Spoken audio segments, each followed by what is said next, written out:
കുഞ്ഞിച്ചി, എന്തെങ്കിലും വിവരം കിട്ടിയോ? ഇല്ലമ്മ, നോക്കാവുന്ന സ്ഥലങ്ങളെല്ലാം ഞങ്ങൾ നോക്കി. പോലീസ് അവരുടേതായ രീതിയിലും അന്വേഷിക്കുന്നുണ്ട്.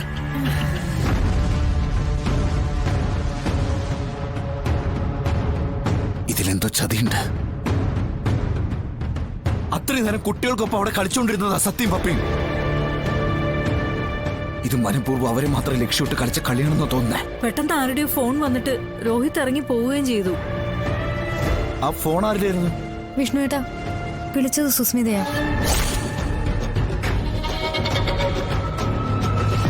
അത് പിന്നെ എന്താ പറഞ്ഞെന്ന് എനിക്ക് മനസ്സിലായില്ല. പക്ഷെ എന്തൊക്കെയോ കുഴപ്പങ്ങളുണ്ട് വിഷ്ണുവേട്ടാ.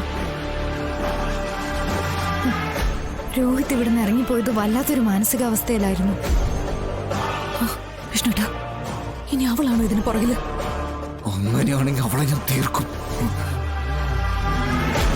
വിഷ്ണുവേട്ടാ, രോഹിത് എന്തൊക്കെയോ ഒളിപ്പിക്കുന്നുണ്ട്. അതുമല്ല, അവരുമായിട്ട് അത്ര രസത്തിലും അല്ല.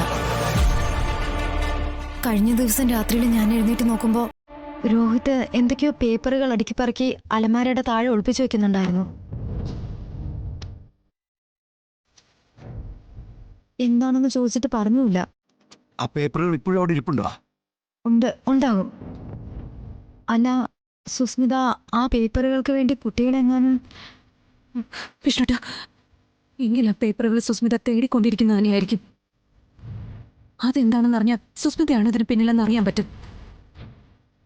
കുഞ്ഞിച്ചി, ഇനി വൈകിക്കണ്ട, നമുക്ക് ആ പേപ്പർ എടുത്ത് നോക്കാം. ഞാനൊന്ന് രോഹിത്തിനെ വിളിച്ചോട്ടെ.